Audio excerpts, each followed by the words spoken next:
Hey everyone, I'm Matt with Ozark Overland Adventures, and this is the Bluetti EB70S.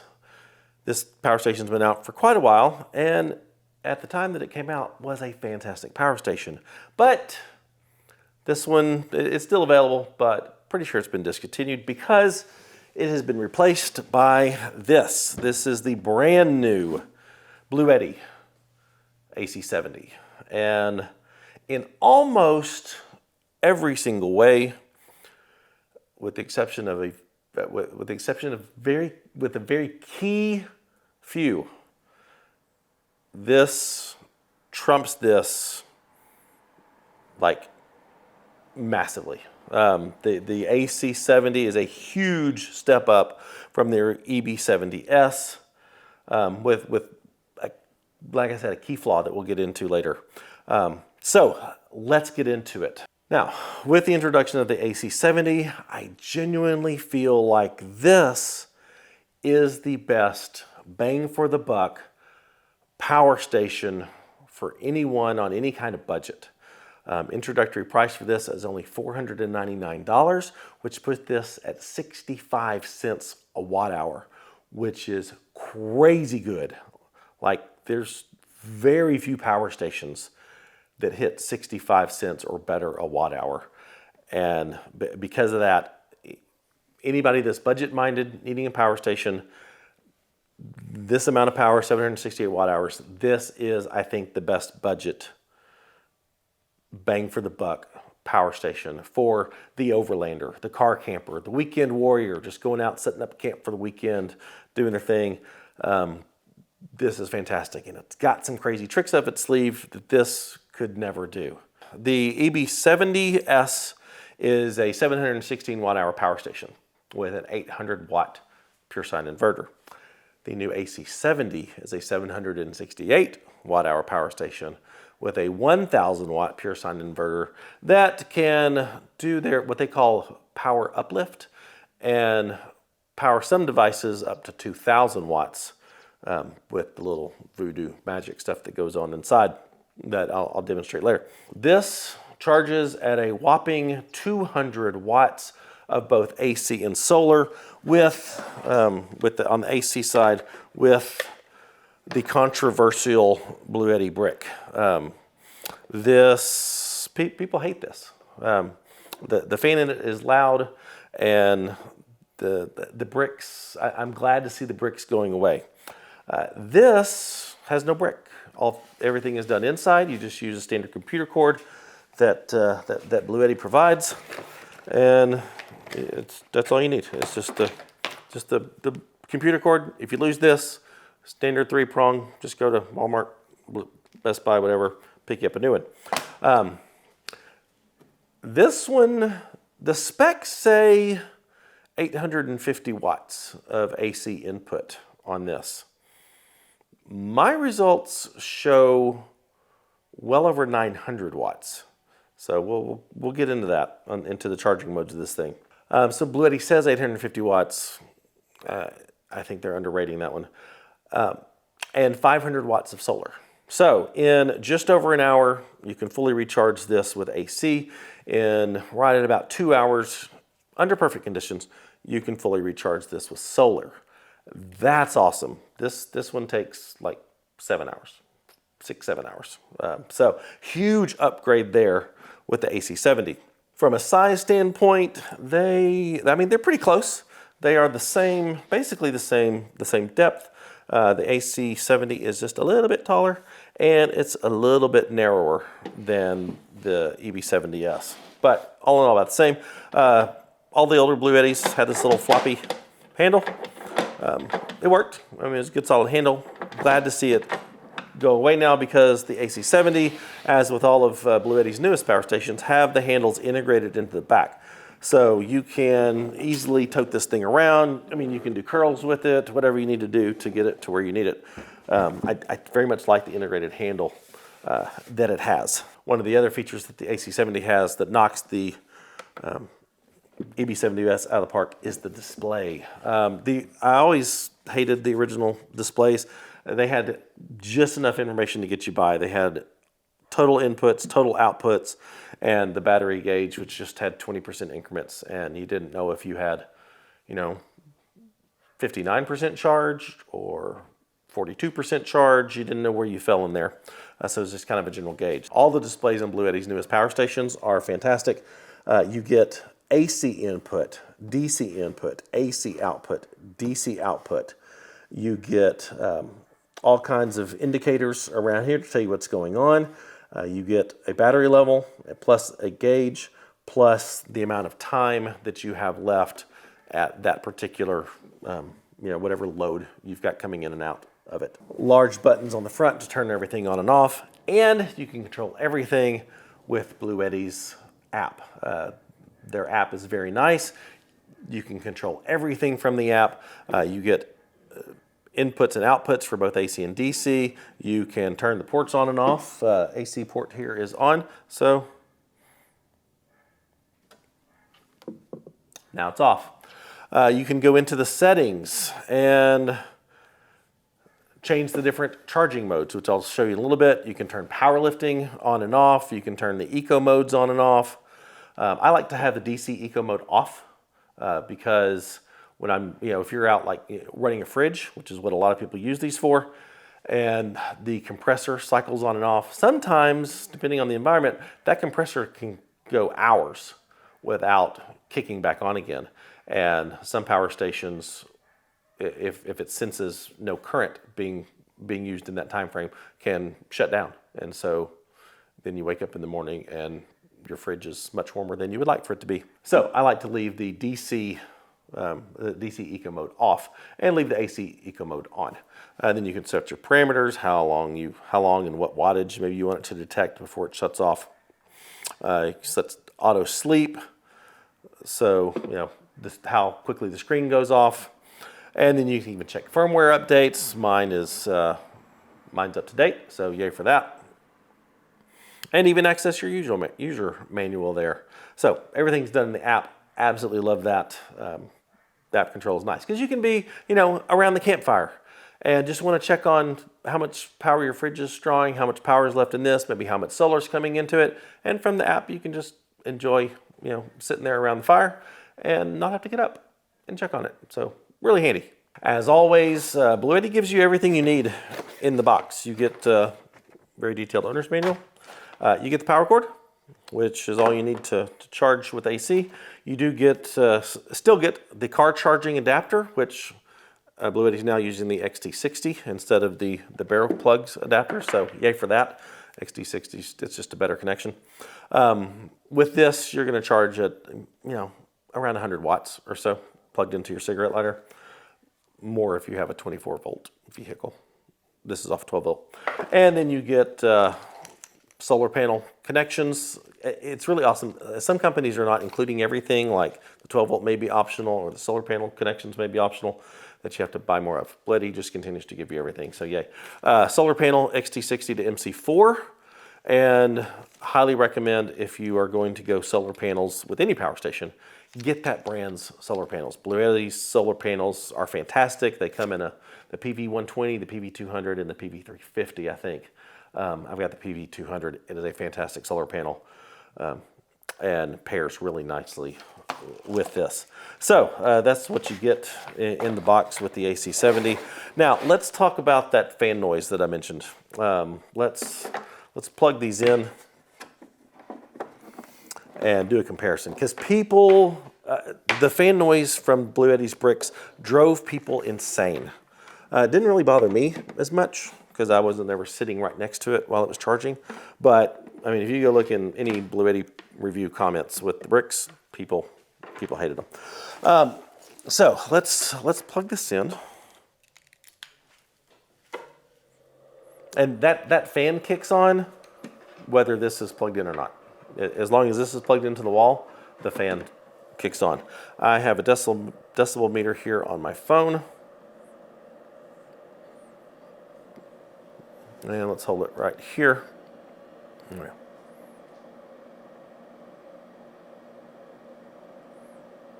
So right at about 58 decibels for that brick.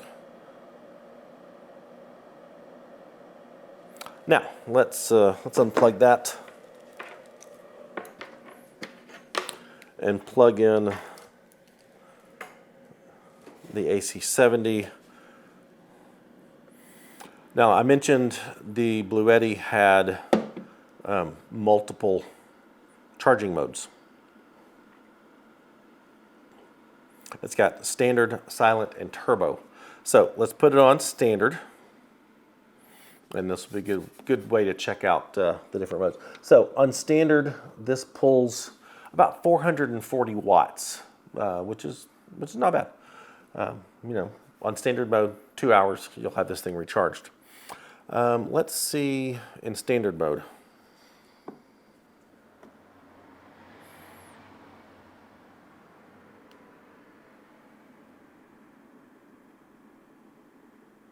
We'll say 46 decibels. So 12 decibels lower than this fan in standard mode. Let's switch it over to silent.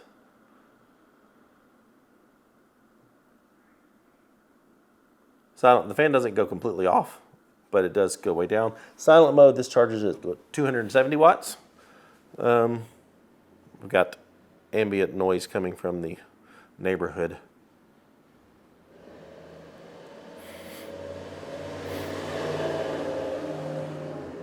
Well, the FedEx truck comes in at 73 decibels.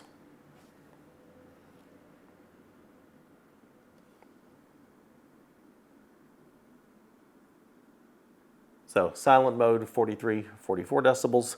And let's jump this over into turbo mode.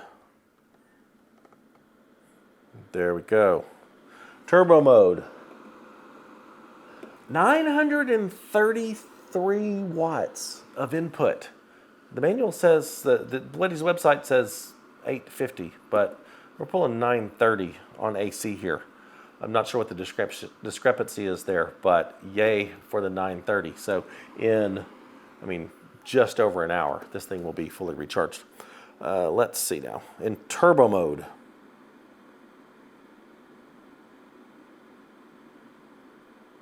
.53 decibels in turbo mode. Not bad at all. That's a lot better than the Brick was. Now, let me show you that powerlifting mode that I talked about. That's one of the things that's nice on some of these power stations. They basically fake being able to power higher wattage devices. So I've got a hairdryer here. Let me make sure.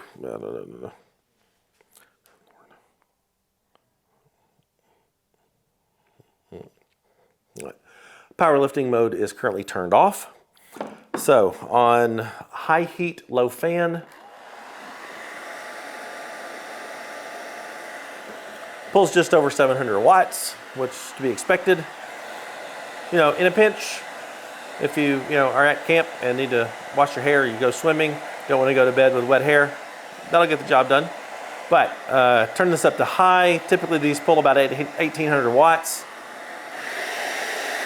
So 1698 is what this hit, and tripped the circuit inside. Turn it back off, turn it back on again. It does help to turn that off. Now let's turn powerlifting mode on. There we go, powerlifting mode is on. Now, if we turn this up to high, what it's going to do is regulate the voltage. It's going to drop the voltage down so that this can run at basically 1,000 watts. That's how it does this. So you can't use this on anything that is voltage sensitive. It's designed for resistive load things like a hairdryer, like a coffee pot, electric skillets, some power tools. You don't want to use this with anything with electronics. So no high-powered, you don't want to use this with a computer or anything with a microwave, nothing with electronics inside, because that's not good. So let's turn this on high.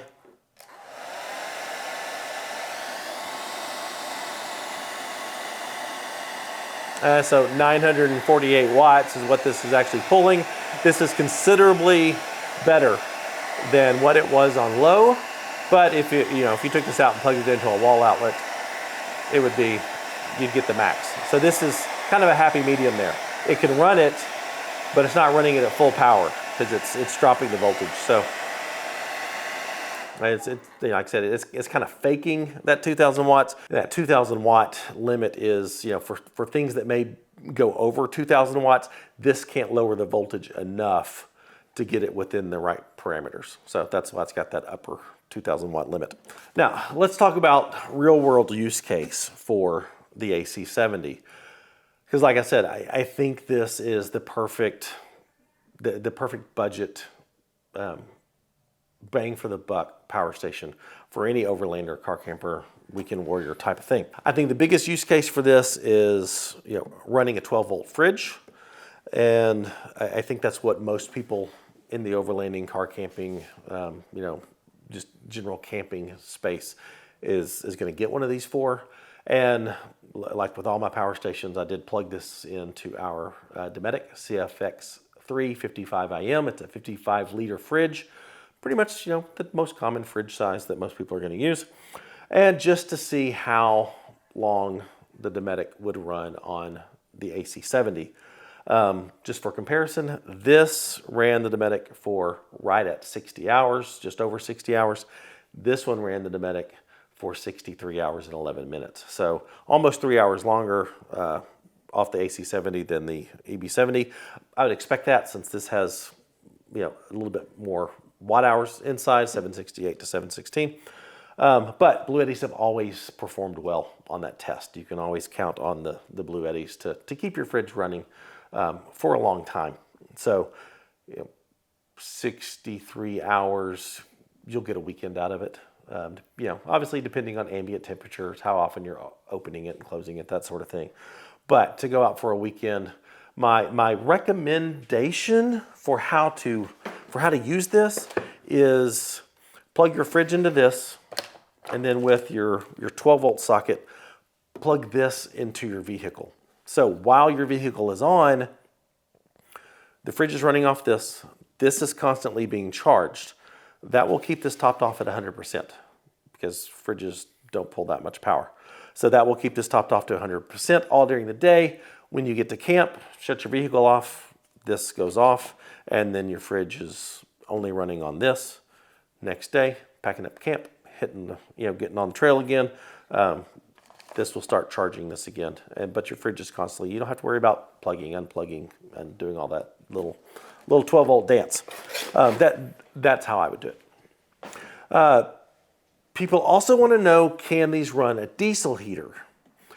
Because some power stations, the 12 volt doesn't have enough amperage or enough voltage, one of the two, to adequately give a diesel heater enough power to get the glow plug fired up and to start. So will this power a diesel heater?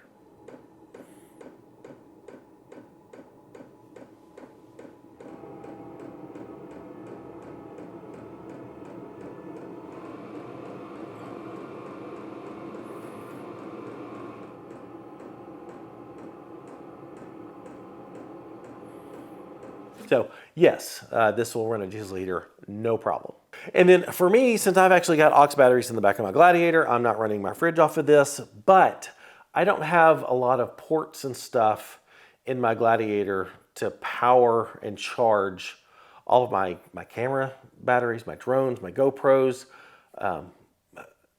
lights that I'm charging. That's what I use this for. So I just keep this either under the dash in the floorboard on the passenger side. If nobody's with me, I'll put it in the back if someone's with me. And I have constantly got my drone batteries, my main camera batteries, my GoPro batteries, sometimes lights. I've got that constantly plugged into this. And like with the fridge scenario, I've got this plugged into the 12 volt socket in my Gladiator. And that just keeps this topped off. It keeps everything charged. When I'm at camp and my Gladiator's not on, this has plenty of power to top off all the drone batteries and the camera batteries and stuff, and the lights and all those sort of things. This is also small enough and easily, portable enough that you could take this up into your rooftop tent to run maybe a heated blanket off of it, or power a electric space heater, those sort of things. Best bang for the buck. this is good. There's so much you can do with this small portable size and for this price. Now there's one feature of the AC70 that I am super pumped about that this could never do. And that is that this is expandable. Bluetti makes a number of expansion batteries that actually work with the AC70. They've got the B80, which I don't have, but it's an 805, 806 watt-hour expansion battery. So you can add another 800-ish watt-hours worth of battery power to this. Or you can add the B230, which is a 2048 watt-hour expansion battery, or you can add the ginormous B300, which is over 3,000 watt-hours of battery expansion. And if you combine the AC70 and the B230, you get to almost 2,800 watt-hours in this. Now normally, with the B230, you would use like the AC200 Max. That's a big, heavy, 60-pound power station. But this, I think this is a really sweet combo because between the two of them, you get 2,800 watt-hours worth of power. You get the ports here, and you also get a few more ports here. You get a couple more USBs. You get another 12-volt. That's input, but you get a few more ports this way. And I think it's brilliant. You do have to have an expansion cable. Now, there is a specific cable that goes from this to the XT60 input on this. There's a different cable for the B80 to plug into this, but I wish I had the cables. I don't have the cables, but this right here is way cool that you can take a little power station like this, and instead of going out and buying another big power station, you could buy the expansion batteries and use this. Now, you don't get any more AC power. This is still 1,000 watt pure sine inverter. So you don't expand that, but you get more power, so you can run things like a whole lot longer. Now, let's talk about those cons. And I honestly don't know if Bluetti did this as a cost-saving measure just to get this down to that very low price point, or if they just decided people don't use these things, so they didn't include it. But just looking at the two, you can tell this has 4 AC outputs. This only has 2. So it's missing 2 AC outputs. Is that a deal breaker for you? I don't know. For me personally, I've never had to use all of these in any of my trips. So 2 is plenty for me to plug in some things to charge. 2's plenty. Luckily, USBs are the same. We've got 4 USB-A ports, and we've got 2 USB-C 100 watt ports. Also, 2 USB-A ports, 2 100 watt USB-C ports. That's fantastic. Wish they could have given, they took away 2 AC outlets. They could have thrown in a couple extra USBs. That'd have been real nice. Both have the 12 volt standard car socket cigarette lighter things, but the EB70S has these 2 12 volt barrel plugs that are missing on the AC70. Personally, I never use those, but I know I can think of scenarios where the barrel plugs would come in handy, such as I know some CPAPs I think can run off these. Maybe if you need to run both a diesel heater and a fridge at the same time, you can get one of the little barrel plug to cigarette lighter style adapters and run the fridge off one and the diesel heater off the other. Obviously, you can't with this. There are AC adapters that can do like plug it in here, do a DC converter that you can plug it into. It works. But I wish, you know, I can definitely see the use case for the barrel plugs. And then finally, the thing I'm most sad about is the EB70S, and most of Bluetti's older power stations have the wireless charging on top. So, you know, you got your phone, you just plop it on top and it will charge wirelessly. Gives you one more little extra port, so you don't have to use a USB port or an AC port to charge your phone. Sadly, the AC70, they took that away. That's the one that I'm most sad about. It makes a nice little place to put your phone, but it's not going to charge it. So that's the one that I actually used. So you know, are these deal breakers? I don't know. For me personally, I'm not going to miss the AC ports, and I'm not going to miss the two barrel plug adapters, because I've never used those in all of my travels. But you're not me, so you decide that for yourself. Well, I hope that helps. Bluetti's just knocked it out of the park with the AC70, and bang for the buck, budget power station. I mean, this is the winner by far. They have made so many important upgrades to this that just make this obsolete, that I think this is fantastic. So hopefully you found this helpful. If you would give the video a like, it does help the YouTube algorithm thing do the YouTube stuff. So we'd appreciate that, smashing that like button. And if you like the content, and please subscribe if you're not. Help us reach that goal of 100,000 by the end of the year. We have crossed 90,000 and have 6 weeks or so to hit 100. So that's going to be hard, but I need your help to do so. We'll at least get close. And I mean, if you like the content that we're putting out, you find these videos helpful, our trip videos inspiring, hopefully, check out the Patreon link in the description, and you'll gain access to special content, special events that we host for our patrons, and all of our GPS data for helping you on your adventures. And for all of our merchandise, go to shopoverlandapparel.com. Thanks for watching. I'll see you next time.